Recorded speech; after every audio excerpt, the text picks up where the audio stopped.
You too. Give attention, please. Call the Monday, January 7th, 2019 council meeting to order. This time I just want to announce that Councilor Walsh is participating remotely as he is traveling out of state. He's on speakerphone here, and we tested the phone, and it does work. He can hopefully hear everyone speak. Hi, Jim. No, I missed something.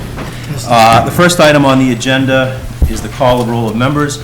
Councilors, when I call your name, please respond. Councilor Boone? Present. Councilor Boudreau? Present.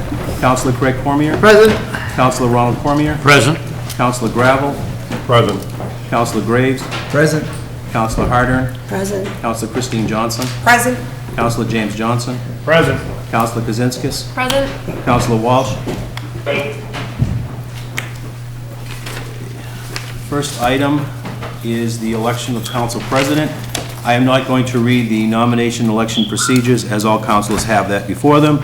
So at this time, I open the floor for nominations. Councilor Harder. Yes, excuse my raspy voice, I'm sorry. In the last year, Council President Scott Graves has shown he has the intelligence, experience, humor, and most importantly, especially at times with all of us, patience to do the job. Our system by design is adversarial, but Scott has done his best to find consensus and build a more united council. We have many improvements to the city over the next several years, but we have more work to do. Us, in the legislative branch, will have an important role to play if the city is going to be successful. We must work with the mayor and the administration as well as provide the necessary check and balance. Scott understands the need for that balance. He has also demonstrated over the last year that he will give individual councilors a voice while steering us toward consensus. So being one of his biggest fans, I would like to nominate Councilor Scott Joseph Graves as council president. Second. Are there any further nominations for council president? Move to close nominations. Second.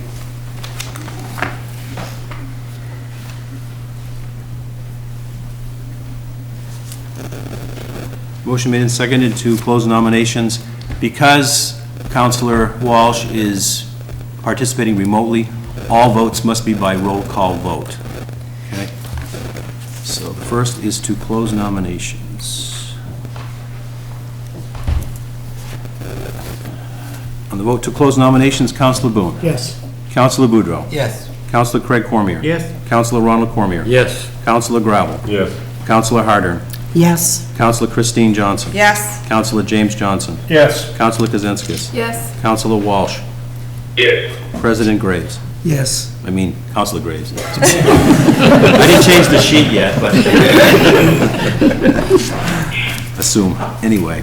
Okay, so nominations are now closed, and now I will call the roll, state the candidate of your choice. Councilor Boone. Scott Graves. Councilor Boudreau. Not to be confused, Attorney Scott Joseph LaFosse Gogan Graves. Could you spell that, Councilor? Councilor Craig Cormier. Scott Graves. Councilor Ronald Cormier. Scott J. Graves. Councilor Gravel. Scott J. Graves. Councilor Graves. Scott Graves. Councilor Hardern. Councilor Scott Joseph Graves. Councilor Christine Johnson. Counselor Scott Graves. Councilor James Johnson. Counselor Scott Graves. Councilor Kaczynskis. Counselor Scott Graves. And Councilor Walsh. Scott J. Graves, Esquire. It'll be written as that way in the minutes, I just want you to know. Having received 11 unanimous, Councilor Graves is now president for 2019.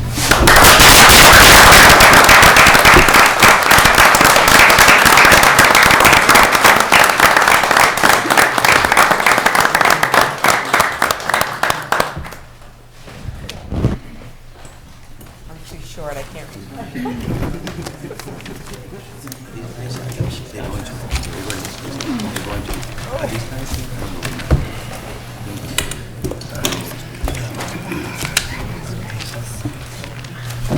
He's not taking the chair, Mr. President.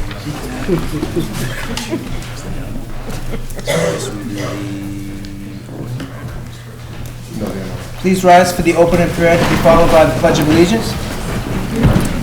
Almighty God, we thank you for bringing us together this evening. Inspire us to worthy deeds and sound decisions, and direct us toward the attainment of good government.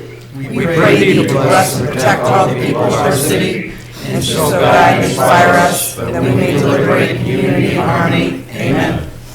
I pledge allegiance to the flag of the United States of America, and to the republic for which it stands, one nation, under God, indivisible, with liberty and justice for all.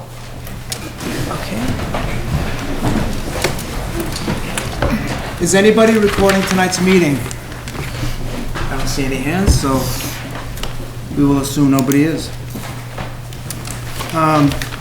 The first item on the agenda is public hearing number 100. Excuse me, Mr. President, sorry. Oh, I'm sorry. I skipped reading of the minutes of prior meetings. We have quite a few in here.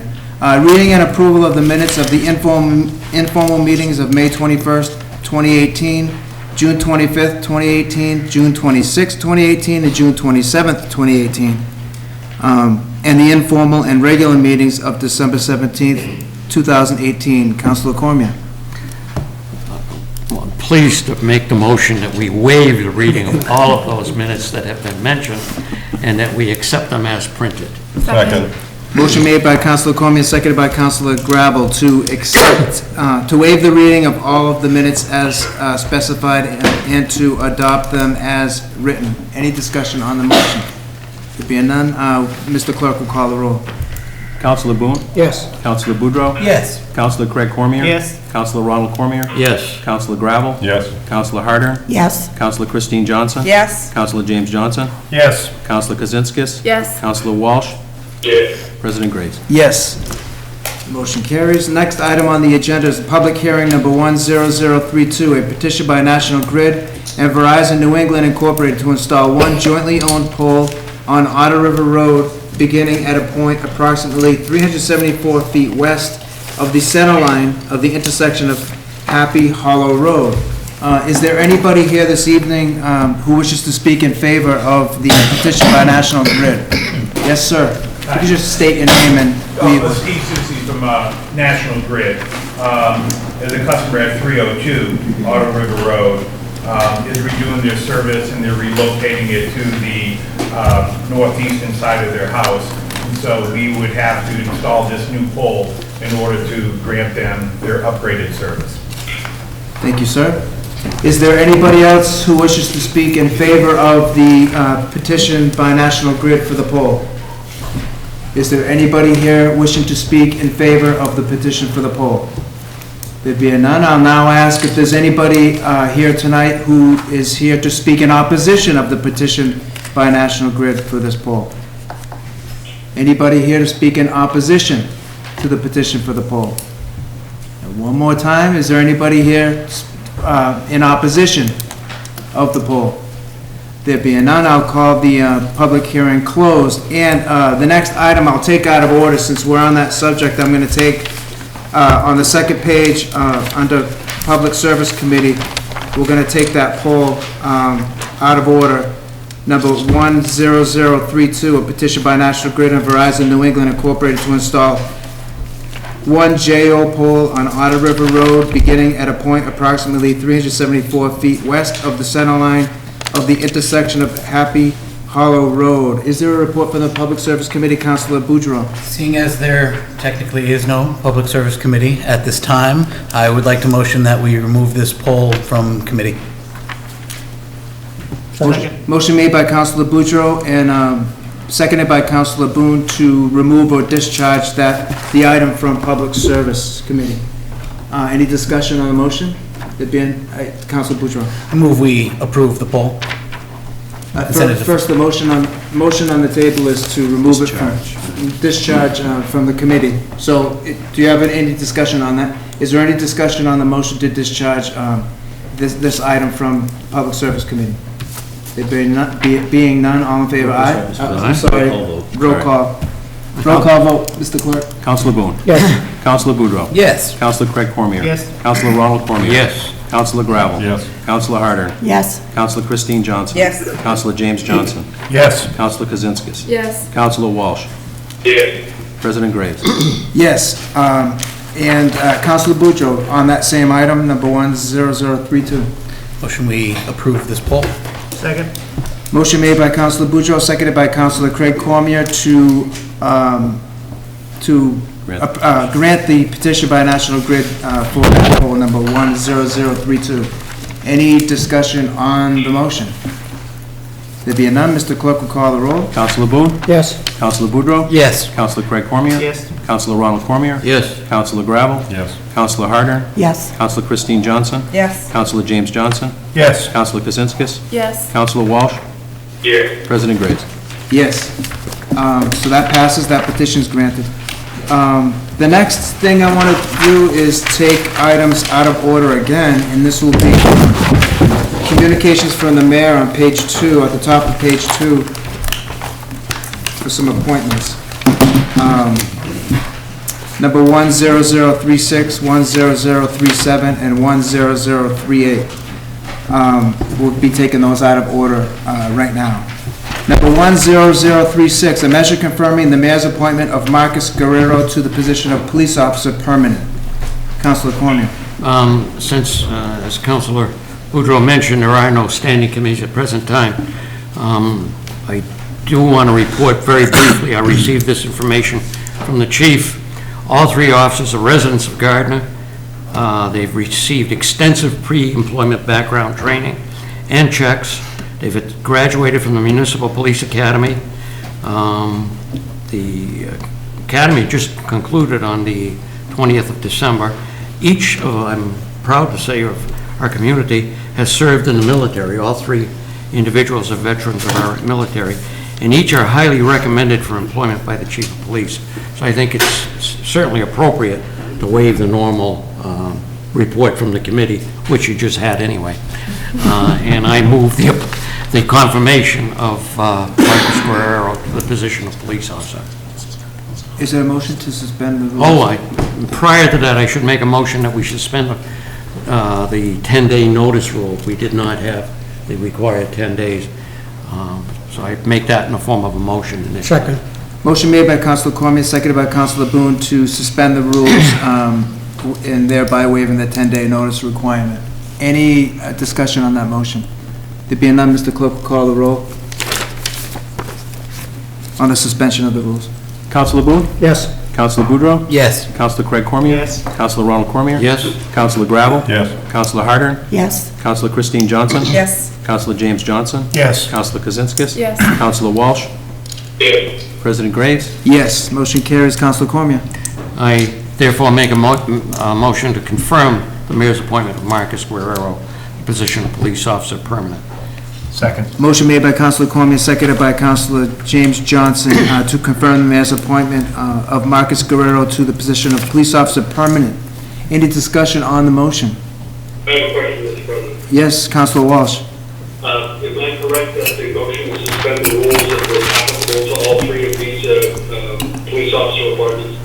That was the intent of my That's how it was motion. recorded, yeah. Yes, yes, Councilor Walsh, which would make it much easier, wouldn't it? Thank you. Is there any further discussion on the appointment? The motion to confirm the mayor's appointment of Marcus Guerrero, any further discussion? There being none, Mr. Clerk will call the roll. Counselor Boone. Yes. Counselor Boudreaux. Yes. Counselor Craig Cormier. Yes. Counselor Ronald Cormier. Yes. Counselor Gravel. Counselor Graves. Yes. I'm sorry, Counselor Harden, I apologize. Yes. I don't know. Counselor Christine Johnson. Yes. Counselor James Johnson. Yes. Counselor Kozinskis. Yes. Counselor Walsh. Yes. President Graves. Yes. Do I get 2 votes? Motion carries, yes, motion carries unanimously. Next item, next confirmation is number 10037, a measure confirming the mayor's appointment of Jonathan McNamara to the position of police officer permanent. Councilor Cormier. I so move the confirmation of Officer Jonathan McNamara to the position. Motion made by Councilor Cormier, seconded by Councilor Gravel to confirm the mayor's appointment of Jonathan McNamara to position of police officer permanent. Any discussion on the motion? There being none, Mr. Clerk will call the roll. Councilor Boone? Yes. Councilor Boudreaux? Yes. Councilor Craig Cormier? Yes. Councilor Ronald Cormier? Yes. Councilor Gravel? Yes. Councilor Harder? Yes. Councilor Christine Johnson? Yes. Councilor James Johnson? Yes. Councilor Kozinskis? Yes. Councilor Walsh? Yes. President Graves. Yes, motion carries. Next appointment is 10038, a measure confirming the mayor's appointment of Joshua Willis to the position of police officer permanent. Councilor Cormier. Make a motion that we confirm the mayor's appointment of Joshua Willis to the position of police officer permanent. Motion made by Councilor Cormier, seconded by Councilor Christine Johnson, to confirm the mayor's appointment of Joshua Willis to the position of police officer permanent. Any discussion on the motion? There being none, Mr. Clerk will call the roll. Councilor Boone? Yes. Councilor Boudreaux? Yes. Councilor Craig Cormier? Yes. Councilor Ronald Cormier? Yes. Councilor Gravel? Yes. Councilor Harder? Yes. Councilor Christine Johnson? Yes. Councilor James Johnson? Yes. Councilor Kozinskis? Yes. Councilor Walsh? Yes. President Graves. Yes, and the motion carries. We'll take a short recess, so that the new police officers could be sworn in.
page, petitions, applications, communications, number 10039, the election of the city collector of taxes for a term expiring January 3rd, 2022, and then we're going to do 10040, election of the city treasurer for a term expiring January 3rd, 2022. So on number 10039, election of the city collector of taxes for a term expiring January 3rd, 2022, are there any nominations? Councilor Cormier. I'd like to nominate Charlene Daigle for the position of City Collector of Taxes for that term. A nomination made by Councilor Cormier, seconded by a couple councilors, Councilor Gravel, and I think Councilor Christine Johnson. I don't think it requires a second, does it? But we have them, so that's fine. Are there any other nominations? I'll entertain a motion to close nominations. Close. Motion made by Councilor Gravel to close nominations. That doesn't require a second, does it? It does. Yeah, and a second by Councilor Boudreau. All in favor of the motion to close nominations? I'm sorry, discussion, did I ask for discussion? Discussion on? Well, it's an election. It's an election, so okay. State the candidate of their choice. So, Mr. Clerk will call the roll on the motion to close nominations. Yes. Councilor Boone. Yes. Councilor Boudreau. Yes. Councilor Craig Cormier. Yes. Councilor Ronald Cormier. Yes. Councilor Gravel. Yes. Councilor Harder. Yes. Councilor Christine Johnson. Yes. Councilor James Johnson. Yes. Councilor Kozinski. Yes. Councilor Walsh. Charlie Day. This is just on the motion. It's hard to hear, I know, it's not the great speaker. This is on the motion, yes. Yes, and President Graves? Yes. Motion carries. So now we have the vote on number 10039 for the election of collector of taxes for a term expiring January 3rd, 2022. Mr. Clerk will call the roll for the election. Councilor Boone? Charlene Daigle. Councilor Boudreau? Charlene Daigle. Councilor Craig Cormier? Charlene Daigle. Councilor Ronald Cormier? Charlene Daigle. Councilor Gravel? Charlene Daigle. Councilor Harder? Charlene Daigle. Councilor Christine Johnson? Charlene Daigle. Councilor James Johnson? Charlene Daigle. Councilor Kozinskis? Charlene Daigle. Councilor Walsh? President Graves? Charlene Daigle. Next item on the agenda, taken out of order, is number 10040, election of the city treasurer for a term expiring January 3rd, 2022. Are there any nominations for this? Councilor Cormier. I nominate Charlene Daigle for the position of City Treasurer for a term expiring January 3rd, 2022. Second. Nomination made by Councilor Cormier, seconded by Councilor Johnson, to nominate Charlene Daigle for city treasurer, for the election of city treasurer for a term expiring January 3rd, 2022. Move to close. Motion made by Councilor Christine Johnson to close nominations, seconded by Councilor Boone. So we'll take a vote on the motion to close nominations, and we'll call the roll, Mr. Clerk. Councilor Boone? Yes. Councilor Boudreau? Yes. Councilor Craig Cormier? Yes. Councilor Ronald Cormier? Yes. Councilor Gravel? Yes. Councilor Harder? Yes. Councilor Christine Johnson? Yes. Councilor James Johnson? Yes. Councilor Kozinskis? Yes. Councilor Walsh? Yes. President Graves? Yes. Nominations are closed. So now we will do the election. Mr. Clerk will call the roll for the election of the city clerk for a term expiring January... I mean, city treasurer for a term expiring January 3rd, 2022. Councilor Boone? Charlene Daigle. Councilor Boudreau? Charlene Daigle. Councilor Craig Cormier? Charlene Daigle. Councilor Ronald Cormier? Charlene Daigle. Councilor Gravel? Charlene Daigle. Councilor Harder? Charlene Daigle. Councilor Christine Johnson? Charlene Daigle. Councilor James Johnson? Charlene Daigle. Councilor Kozinskis? Charlene Daigle. Councilor Walsh? Charlie Day. President Graves? Charlene Daigle. And we'll take another short recess so that Charlene Daigle can be sworn in.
Back in order.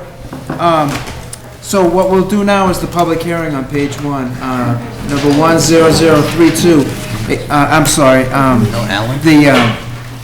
the presentation, the new elementary school project presentation by the school building committee. The school committee will also be present. So, who is presenting, Mr. Mayor? Is it you? Many of us. I'm guessing Superintendent Pellegrino is going to be able to make pictures appear.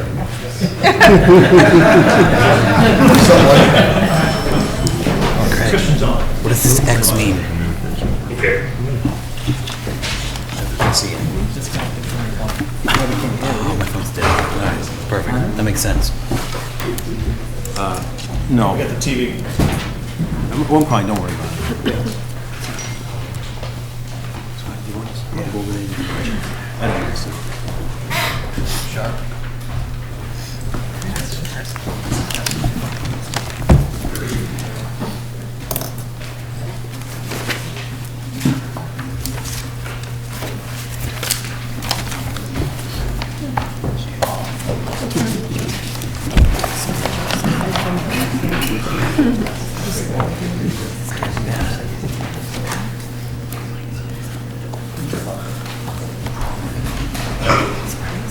Please hold it.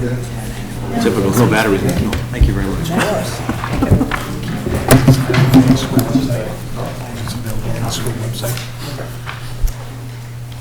a great question.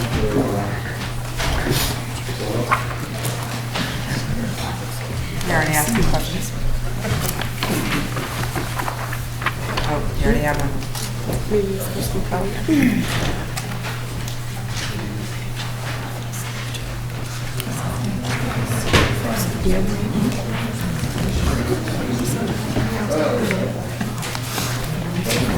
You got a share.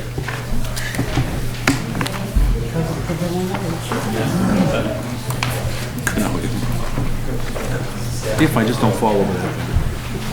Don't fall over that. All right, just so you know who everyone is, obviously everyone knows Superintendent Pellegrino. Tim, if you want to introduce yourself? Sure, I'm Tim Alex. I'm with Colliers International. We're the owner's project manager for the project. Christian Whitsitt with Jones Woods Architects, and we're the architects on the And of course, Dr. Hennick is Dr. Hennick. Special projects assistant, everything else that we need. There's the first slide. So real quickly, we're going to try to be as quickly as possible and save time for questions that you may have. So what we want to do is sort of give you the 10,000-foot overview of how we came to this point and what we are going to be looking for. There's no vote before the City Council tonight, but we do anticipate, the reason the City School Committee is here, we do anticipate that at tomorrow's meeting of the School Committee, there'll be a vote to endorse, or however the charter is worded, to say yes to a piece of land for a new school, and then it is not actually owned by the city at this point, it abuts city property, then it would have to come back to the City Council, because the City Council, of course, have to approve the funding, and any purchase of land has to go through the City Council. I wish Councilor Walsh was here to say that. He is. He's on the phone. Next slide. So the school building committee, and then I will be done. This is very prescribed process. So the school building committee is made up as myself as the chief executive officer of the city, the superintendent, the director of facilities, Wayne Anderson, who's also here tonight, Ashley Chicklin, the teacher, who's also here tonight, City Councilor Ronald Cormier. We need to have a Massachusetts certified public purchasing official, so Jennifer Dimmick is our purchasing official. We need the elementary school principal, so David Fredette, principal of Elm Street School. Catherine Gogan, who is also here tonight, is the chief academic officer for the city. These next two, Robert Hankinson and Heidi Janders, of course everyone here knows Robert Hankinson, but they are here as private citizens. Now Bob has a very long and storied career with the city of Gardner and in the private sector as an engineer, and he brings a wealth of knowledge to the committee. Heidi Janders is a citizen of the city of Gardner, and she does have her own expertise within architecture and concrete blocks, in case no one recognized the last name. Earl Martin, the principal of Waterford Street School, is also here. Jennifer Plavin, school committee member. Robert Schwartz, school committee member. Christina Thomas, teacher.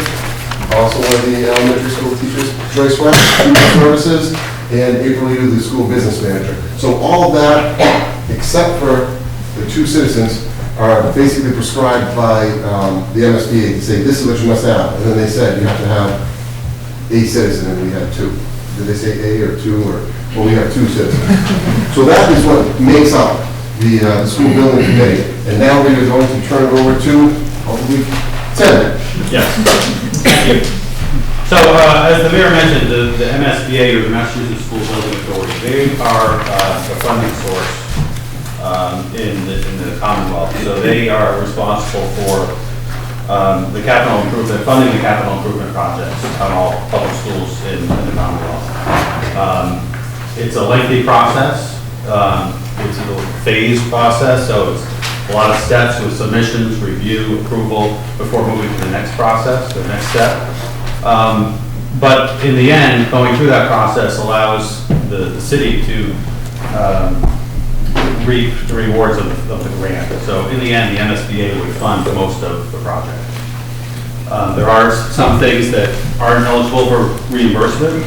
They're listed there, but in the end, the MSBA would fund most of the project. So it's mentioned it's a long process.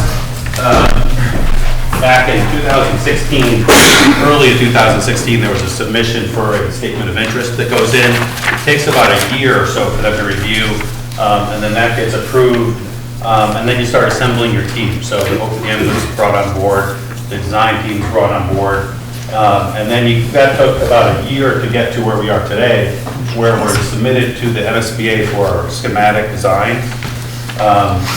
What's coming up in the near future is the completion of the schematic design, submission to the MSBA, and then finally a schematic report which would go in, and then eventually the MSBA would come back with a funding agreement, which then you would bring probably in this fall of 2019 for public approval.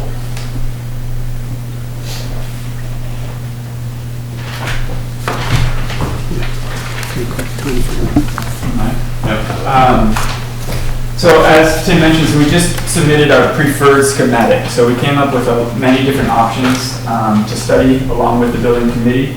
And what we just submitted at the very end of 2018 was the school building committee's preferred schematic. So basically the option that they would like to see pushed forward. And the state MSBA needs to sign off on that. So they're also reviewing that right now as we speak. But first we had to kind of look at the existing conditions. So we were looking at both the Waterford Street School and the Elm Street School. Right now the district is split among 4 buildings, 3 different areas of the city, and we were focusing on those 2 elementary schools. Based on their age, they have a lot of the same characteristics, some accessibility issues.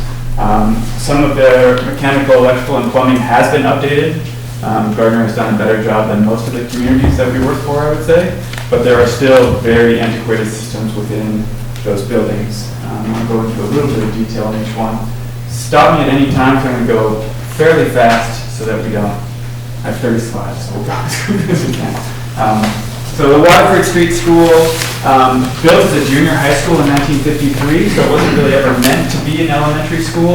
You can certainly tell that when you're walking in the hallways. It does feel a little bit strange for pre-K through first grade with your 12-foot wide hallways and kind of middle school sized lockers. Again, many spaces are not accessible. Some of the building elements are towards the end of their useful life, the roof and some of the flooring. There are some water issues both on the site and underneath the building. This is under the crawl space on portions of the building. And the boiler has been updated, but again, many of the systems are original to the building. Elm Street School also is in really good shape structurally, but does need a lot of TLC. It was built as a high school in 1926, so again, not built as an elementary school, certainly not built for 21st century education, and serves grades 2 through 4 right now. It's a 4-story building with the cafeteria on the ground floor. What really struck us about this building is the classrooms are incredibly undersized, close to almost half of what you would expect in a modern day elementary school. But it's also lacking on the administration size. The kitchen's very much undersized. And then just the number of spaces and the location of the spaces for students with disabilities is pretty far from what you would desire. So while we were looking at the existing conditions, we had our whole team out there, structural engineers, mechanical engineers, site, and civil. We were also going through an educational visioning process.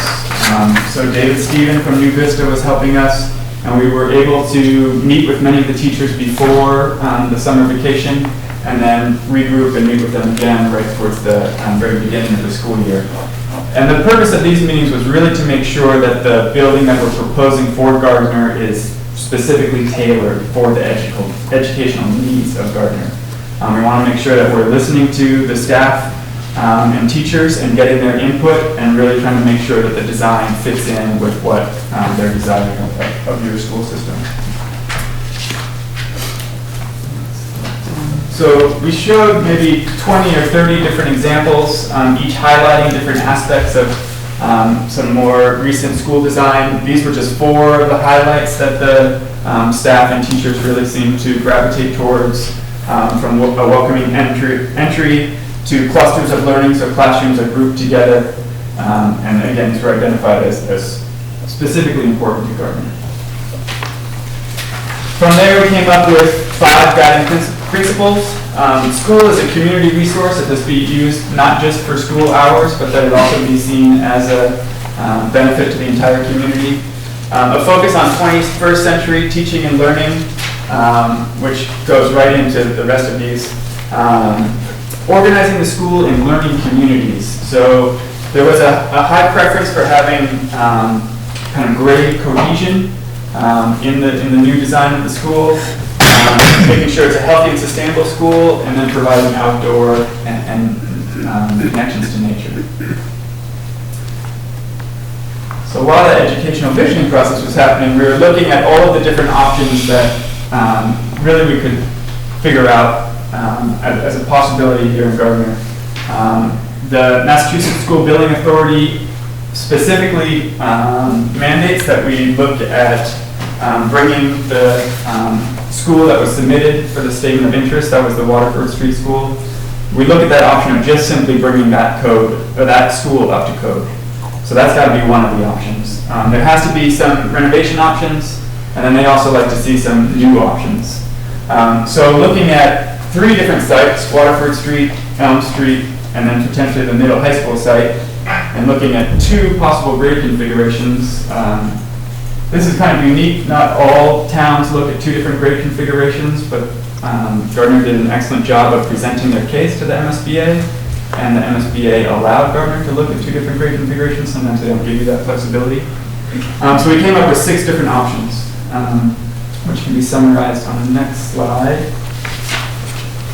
So there's a lot of detailed information that goes behind kind of how to make this decision, but we tried to boil it down to this matrix of sorts to highlight in green, what's good, the red X's and what's bad. We didn't assign a kind of a size or a priority to any of the criteria that we listed over there on the left. So certainly maybe meeting educational goals may be the most important to make sure that whatever we're proposing meets the educational goals of Gardner.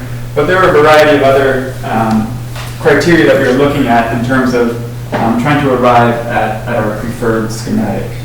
So from those 6 options, the building committee quickly narrowed it down to 3. Next slide. Option 2, an ad reno at Waterford for pre-K through 1. Option 4, which was an ad reno at Elm Street, again to get a pre-K through 4 school there. And option 6, which was a new pre-K through 4 school on the middle high school site, and I'll go into that. We're on that site or also just neighboring it as well. So from those 3 options, we've developed a pros and cons list.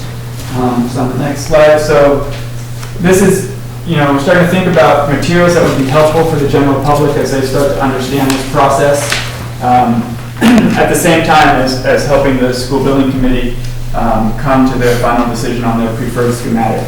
And the preferred school site is option number 6. So lots of pros. I think, the building committee was very, pretty critical to their decision process was a pre-K through 4 school. And that was apparent from the very beginning. That really to address the entire elementary school population was seen as a goal. That if we just address pre-K through 1 at Waterford Street, that the students at Elm Street would still be in undersized spaces and in an aging building that was, again, built as a high school. So option number 6 on Pearl Street. And then, I'll talk to I'll make the superintendent talk about pre-K through 4. So one of the reasons we did a pre-K through 4, first thing I want to say is, after over 100 years since we've built an elementary school in this town, one of the things I know after working in a middle school for a few years, as well as high school for several years, there's a big difference between an elementary school and a secondary school. The needs of students are radically different.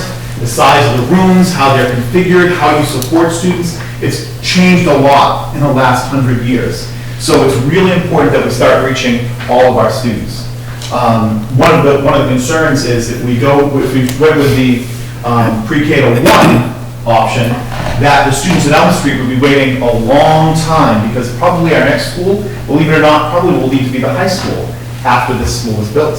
Because the high school in another 20 years is going to be 64 or so years old. That's a quick math off the top of my head. I'm not sure if that's accurate, but it's close. So we're going to be really tight. So to make sure that we meet all students, we decided that it would be a pre-K through 4 option. That would be the best option for our students. So a couple things that it does, it eliminates moving students from school to school. Fewer transition from school to school means that as we create culture, as we have a vertical alignment in our curriculum, making sure every grade moves up and our kids move up each year, there are fewer transitions, which makes it easier for any population, but especially a high needs population with difficulty and struggles in school because of trauma. Those are things that we can address a lot easier if they have fewer transitions. Technology, obviously technology is, right now our Waterford Street School is still turning on the lights with fuses. So there are things that we definitely need to address in terms of technology. The resources are better to support students with disabilities, so the way the rooms are configured, the way they organize the rooms together, the way they organize services is very different. It's a lot more thoughtful because over 100 years ago, we probably didn't have many students with disabilities that were identified in the district. So it's changed so much, we need to make sure that we're reaching all students. Opportunities for staff to collaborate, that's pretty obvious. We have more people in one building, makes it reaching our resources and sharing resources on one campus a lot easier. Opportunities for older students to mentor younger students. This was really interesting when this point was brought up. There are a number of schools now that have grade 5, 4, 3 students working with younger kids, actually reading with them. And that actually helps in terms of their language acquisition. The other piece too is it's also a social emotional intervention where you have older students that go to lunch with younger students and they're role models. So it actually helps in a number of different ways for those as mentors. And it will also open up opportunities for the high school to intern more with the youngest kids. Improved instructional spaces for art and music, that's pretty obvious. So it's least expensive when considering dollars per student. It is the most expensive option without a doubt. But if you actually look at the cost per student, it's actually a lot less because you're servicing now over 1,000 students as opposed to the 450 some odd students that actually attend just Waterford Street School. So if you're looking at it from a cost perspective, this is the best way to go if ultimately we know we're going to have to build a new school for Elm Street as well. This is a more effective way to go. And it addresses the district long-term goal of having pre-K to students in one building. Again, our resources are stretched. And so having one building, one campus makes us be able to share those resources a lot easier. School psychologists, teachers, special education teachers, and the like. Thank you.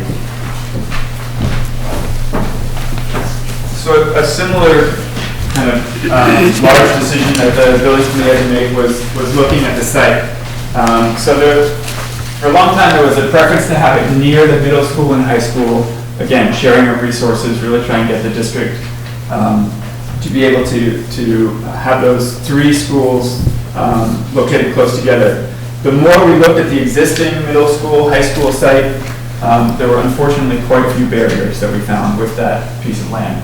So this piece of land here in red was identified, mostly at first we were thinking that the school would go back in this corner and that maybe access to the school would be easier through that piece of land, but then as we got out there and we did a wetlands flagging, and we got our soil scientists out there, you can really kind of see this area in yellow is really the developable land that's left over. And it became apparent that not only do we need that site for access, but also for it to house a majority of the school.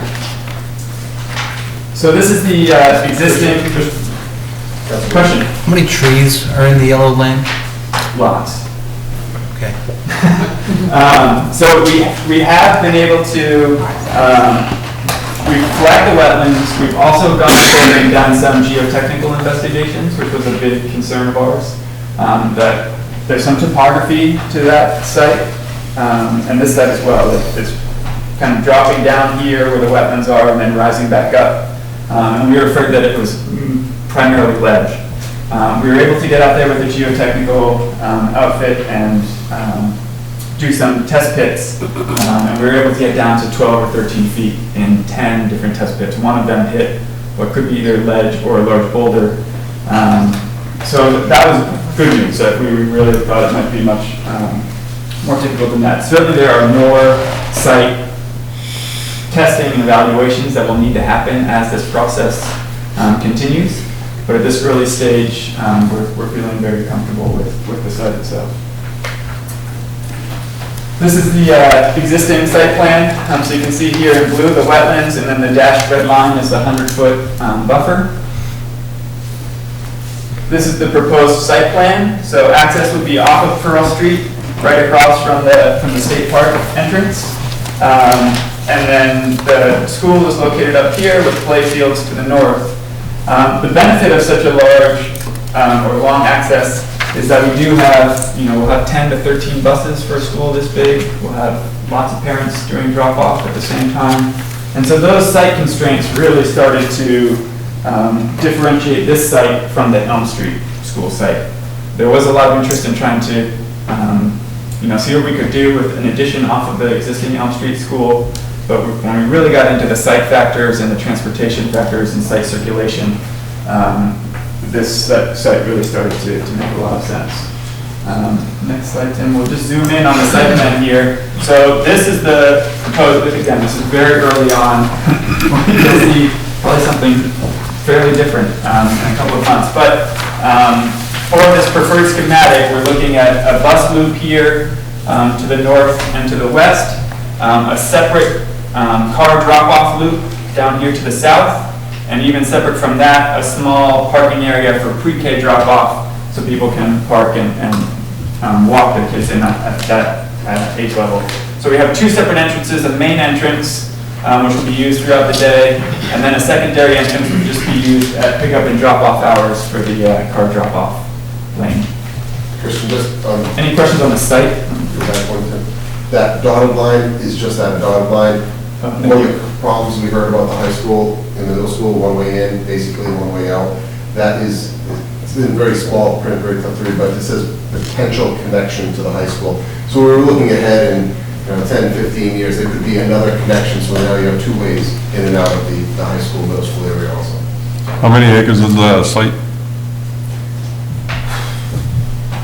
It's 17. No, offhand. I Could be bet it more was than right. that. 17. For the new parcel? Yeah, Yeah. That sounds it's only 17 acres. Yeah. Do we own that possible connection? Yeah. We own the possible connection, Yeah, if yes. you go back,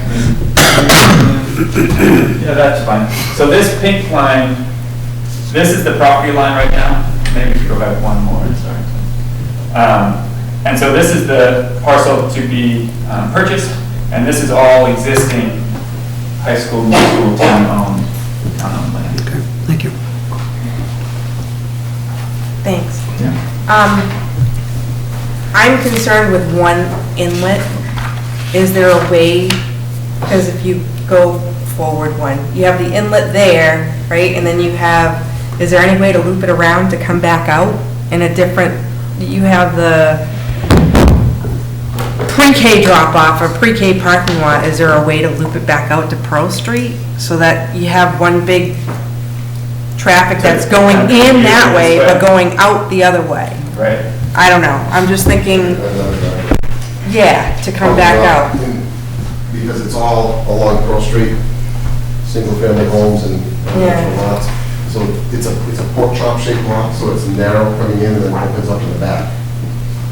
But that's why, again, the potential link, we thought was important for high school, middle school property as well. I'm just concerned with the congestion already going into the high school and the middle school, that we're gonna have a lot of problems with congestion of cars and people waiting and people are frustrated, because they're sometimes down to the rotary down Pearl Street, right? I mean, we've seen it between buses and stuff. I'm just trying to figure out, like, trying to wrap my head around, how can we alleviate some of that traffic? Yeah, it's a staggered Different stop times.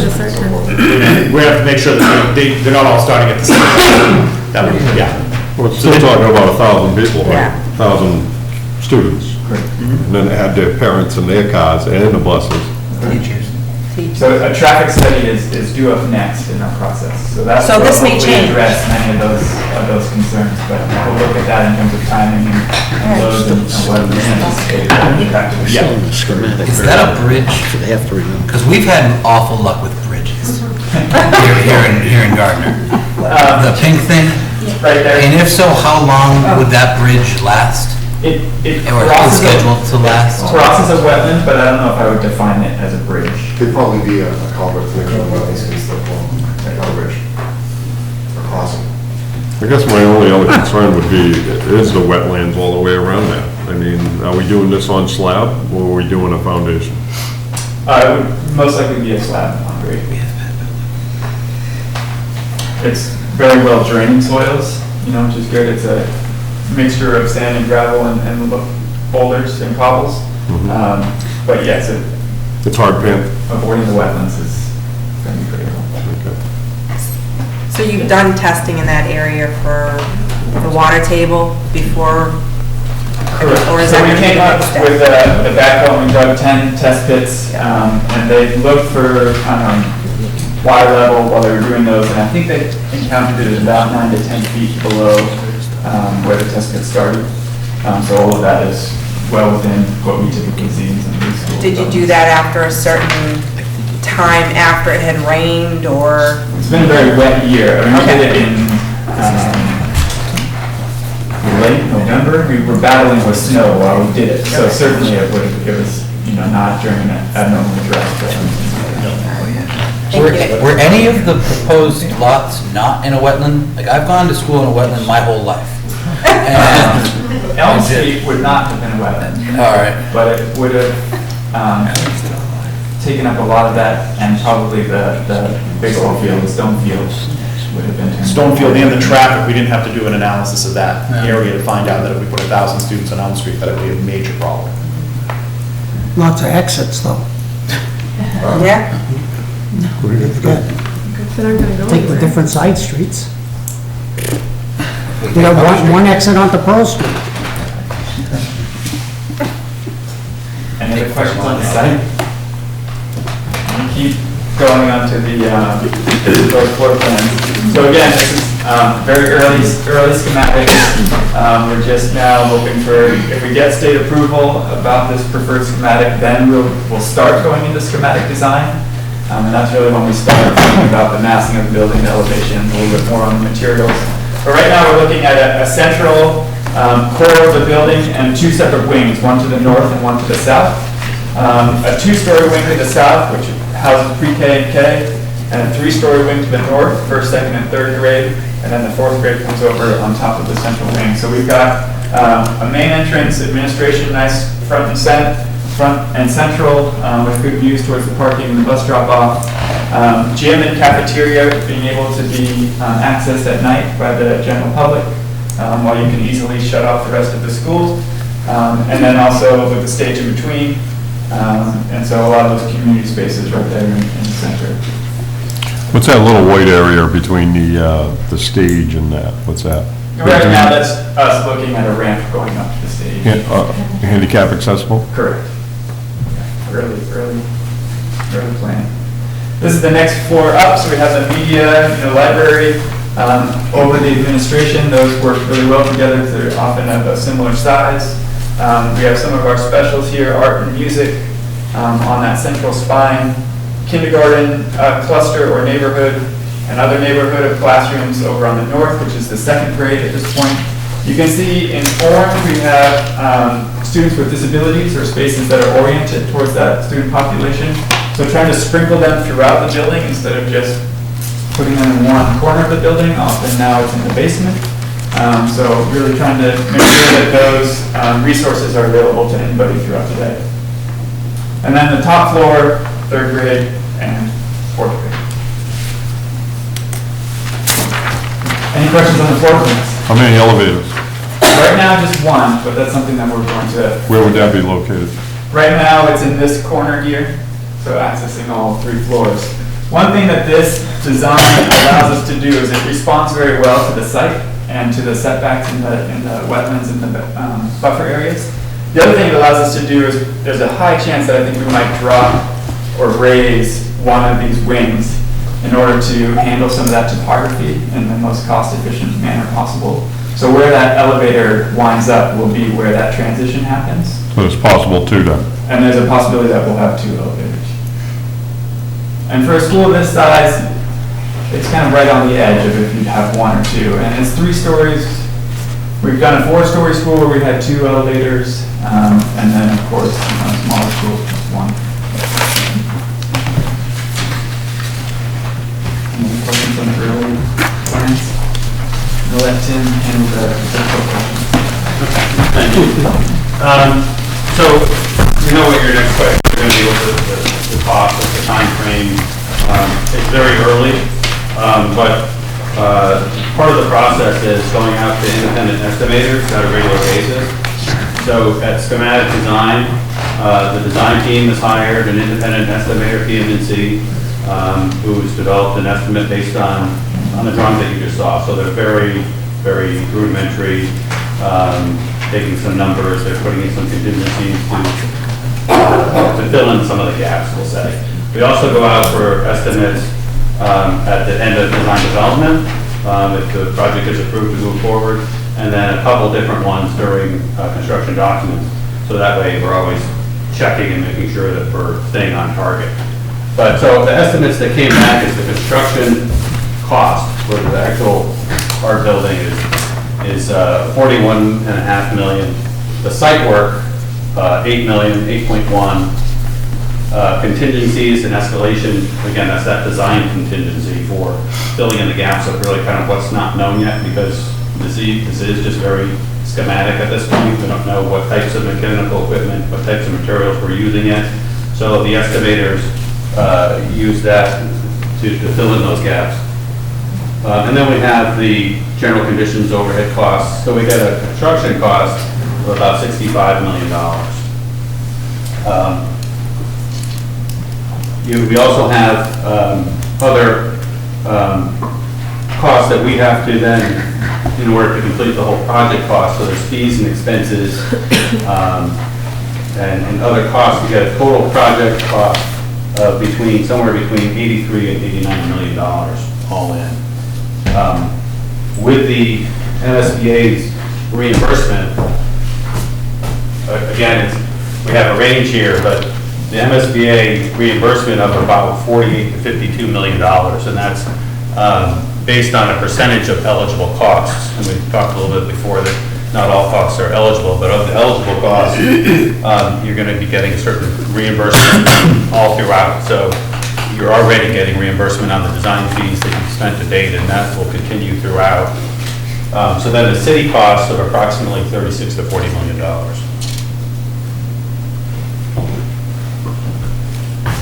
When you go out for the design or the companies who build, do you allow modular companies to also bid on the project or no? Well, we go through a pre-qualification process. If there's a modular company that, this isn't being designed as a modular building. If there's a company that meets the qualifications, they would go through and we go through that process and open up to anybody who is deemed to be pre-qualified. It's kind of a lengthy review of their qualifications, their past projects and experience. So the estimated cost that you have there for the city does not include the site acquisition cost, which is not currently owned by the city. Do we have an estimate on what the property value is there that we're looking at as far as site acquisition? We do, but we are in the process of getting the appraisal on the property. It's a lot less than that, though. Should hope so. Any other questions on estimates at this point? The MSBA reimbursement, is that the 78% that we were talking about when we put this application in? 79 point something other percent, but as Tim mentioned way back on page 2, the MSBA will not reimburse for things like an auditorium. That would be on our dime if we wanted to do that. They only reimburse up to 8% of site cost, so 8% of your total construction cost, that site, they've already said is going to be more than 8%. The maximum in the Commonwealth is 80%, and we believe that we may be able to get incentive points to get us to that 80%. Focusing on sustainable building products and energy efficiencies might be able to get us to that point. But again, I think it's safe to assume that your net reimbursement is going to be in that much lower Are we rate. building this building LEED certified? We would use best practices. We do need to have it least certified. We don't necessarily have to have it platinum or gold or platinum, but the upper levels. But really, a lot of the points can be achieved in the design phase just through modeling, energy modeling, and which types of fixtures, toilet fixtures and so forth are selected to do the reduce water usage and all those sorts of things. So it will be at least certified. Certified best practices? No, LEED certified. Okay. Just not probably gold or platinum. We haven't gone to that level yet. Last question, I promise. So the cost without the land at this point does that include things inside the classroom like desks, computers, smart boards? Yes, it's a good question. The MSBA will reimburse $1,200 per student for technology and $1,200 per student for furniture. Now, that's not saying that that's going to cover everything that you need, but it certainly will get you a long way to that. We mentioned the ineligible items or things that the MSBA doesn't participate in. There's also things that they do participate in, but they cap them, like furniture and technology. Thank you. For clarification, that includes some of that furniture reimbursement, this price? Yes. And technology? Okay. Thank you.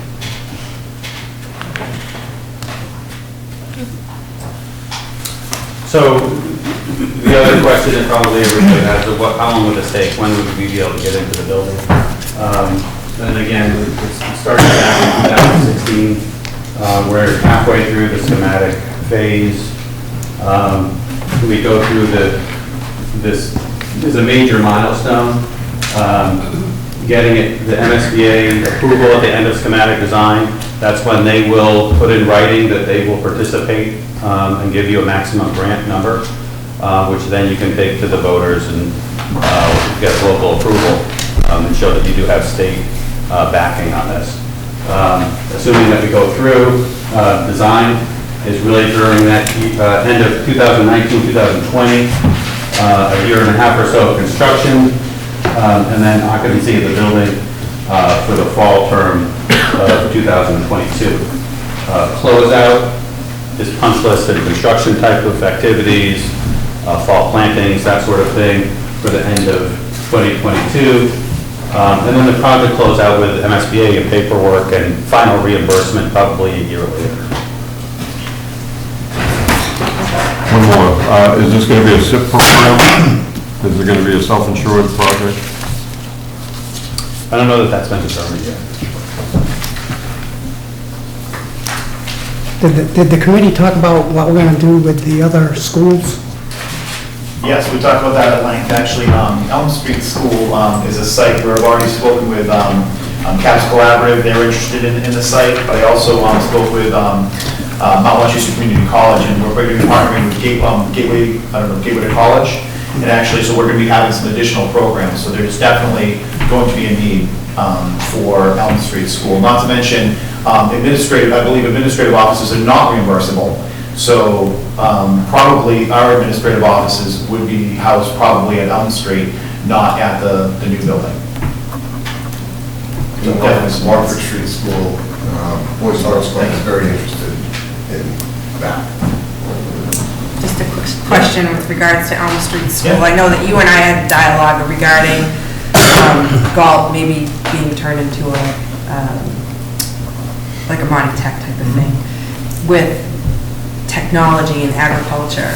Now, I don't know if there was any additional information that you found regarding technical or technology companies who can now invest in those kind of schools. So we've already taken a step. This coming semester, we're actually partnering with Mount Wachusett, the Devon's campus, which has an OSHA certification program, and that's going to be part of Gardner Academy for this coming semester.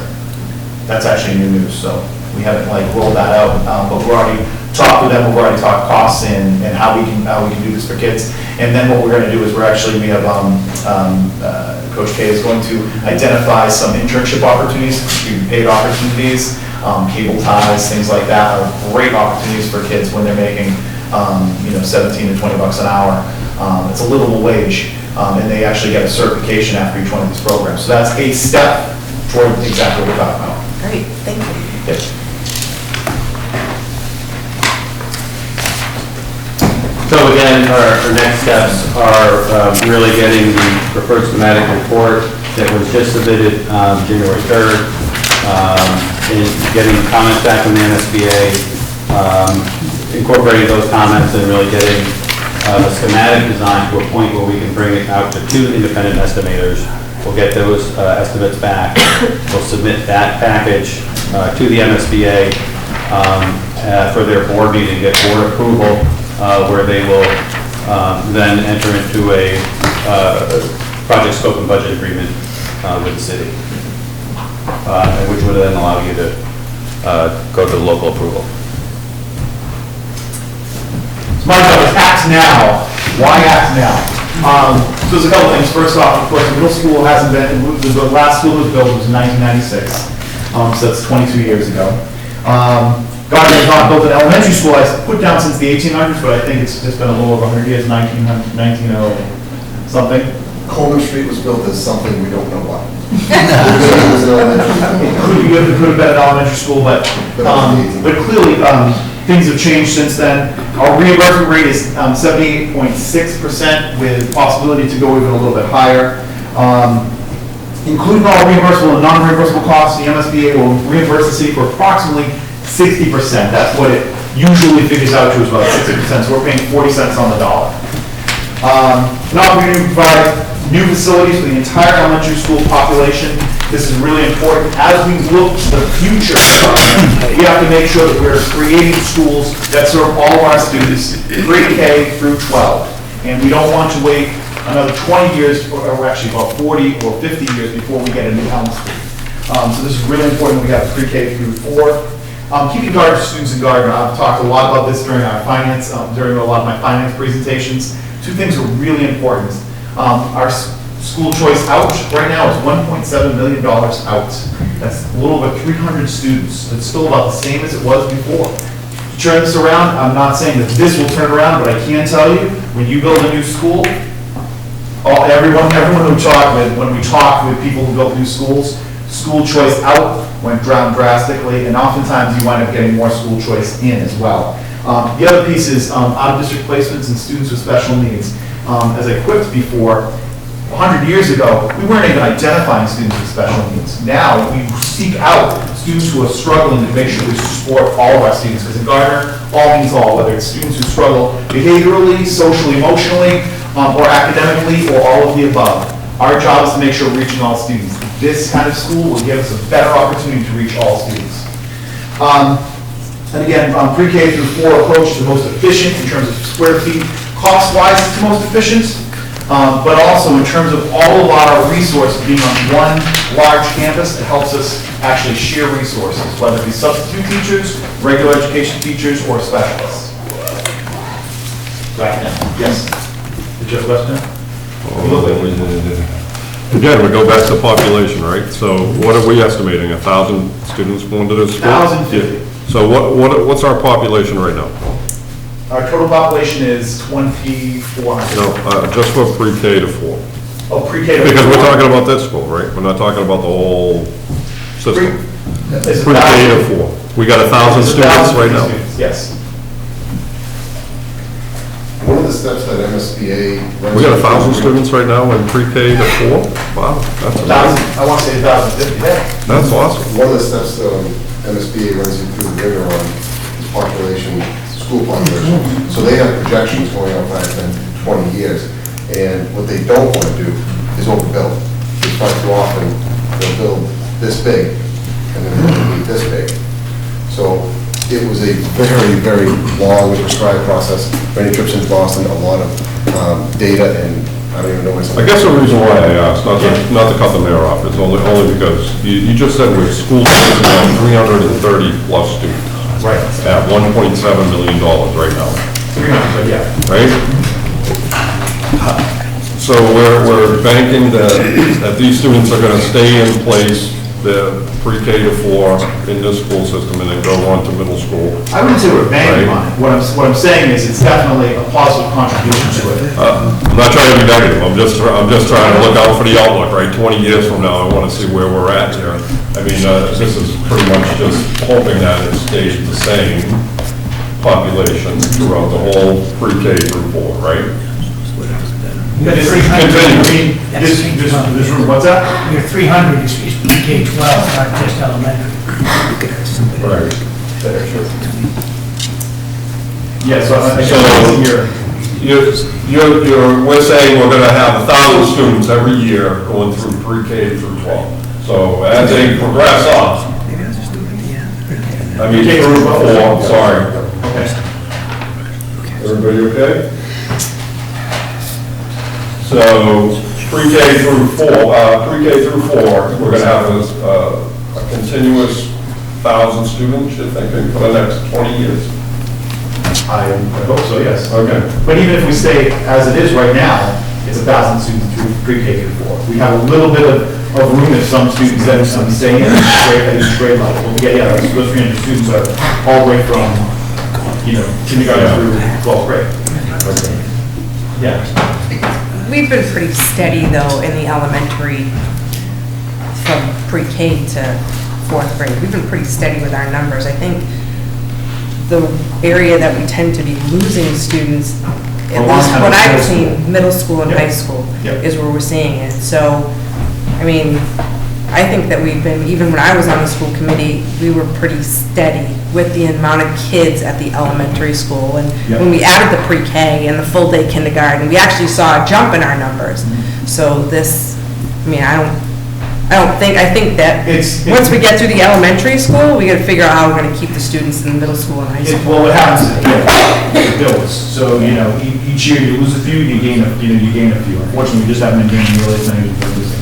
That's a great point. That's been much more steady at the elementary school. It will pretty much, that will continue. Yeah, sorry. Well, you have to be aware too of the kids with special needs. Now, most of you people know I'm on Dan, but I have a 31-year-old daughter, excuse me, who has cerebral palsy. And there was a lot of times when they had to figure out what classroom she was going to be in because it was a safety concern. And there are families I have worked with who have kids that cannot access places in these schools, and they have to go out of district. And you're spending money sending them out of district because they can't be taught here. So there are a lot of barriers for kids with physical disabilities here in this community. And you need to look at that as well as the typical students. Other questions? Thank you.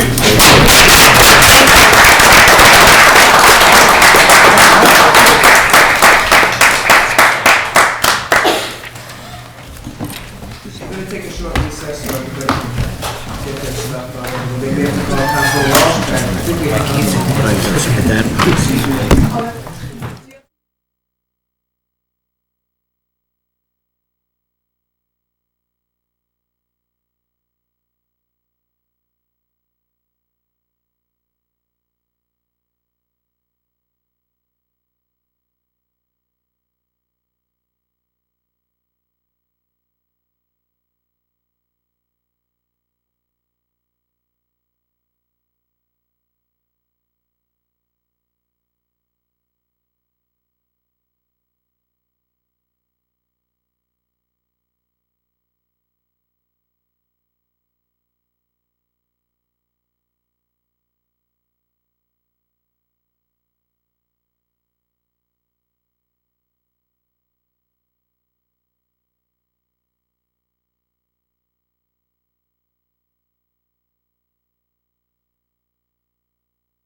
Has any business with the city council, they can stay here, otherwise we have the rest of the meeting to conduct. You're not done yet? Thank you very much, President.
I'm going to call the meeting back to order.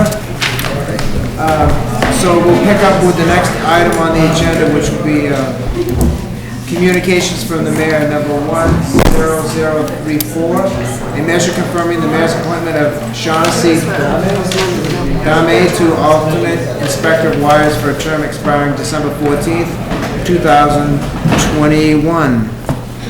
Councilor Coleman. No, I know we didn't have a committee report on this. I did speak with the building commissioner, and this gentleman is needed to fill in for the wiring inspector, who I understand is on sick leave or something like that.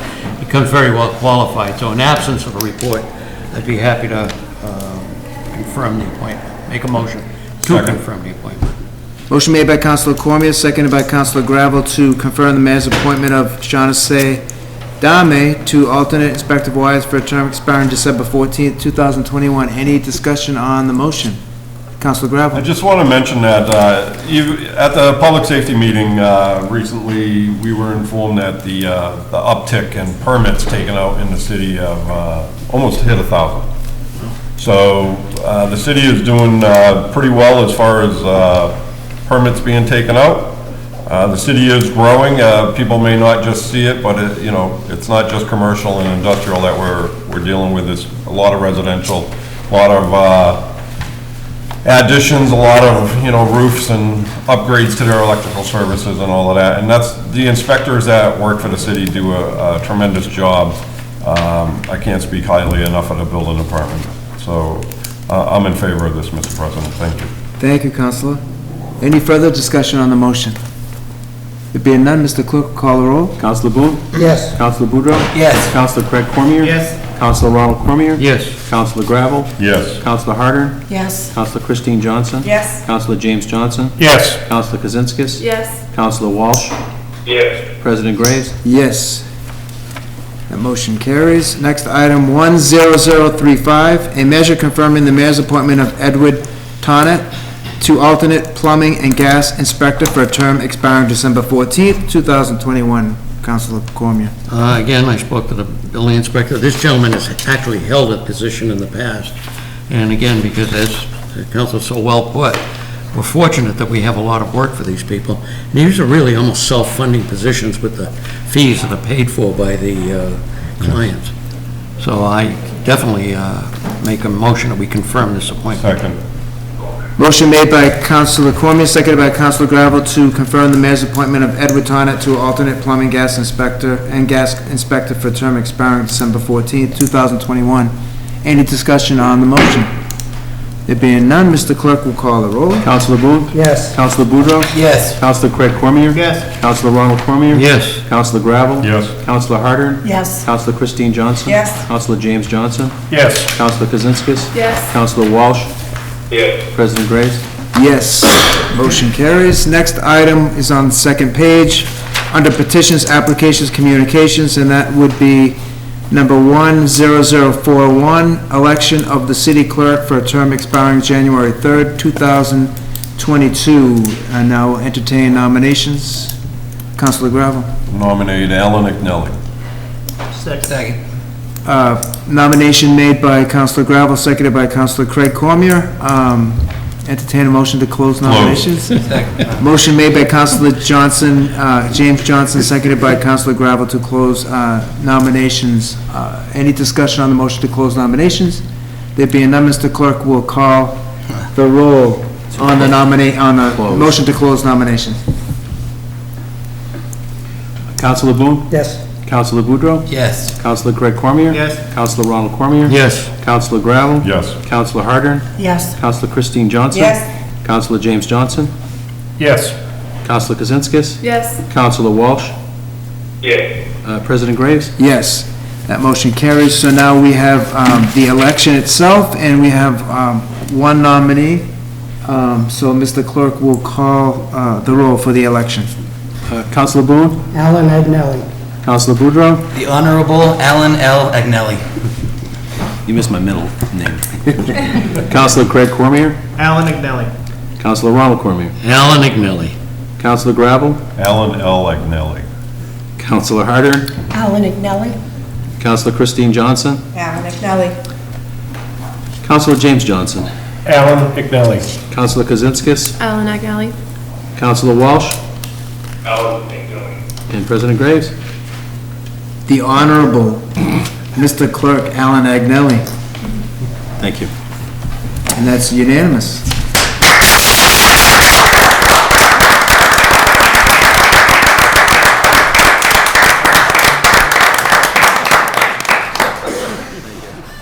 If I was JP, I'd swear him in right now, but he I have to be sworn in by a justice of the peace. And I'm a justice of the peace, but I can't swear myself. I'll take the class. You can't swear at yourself?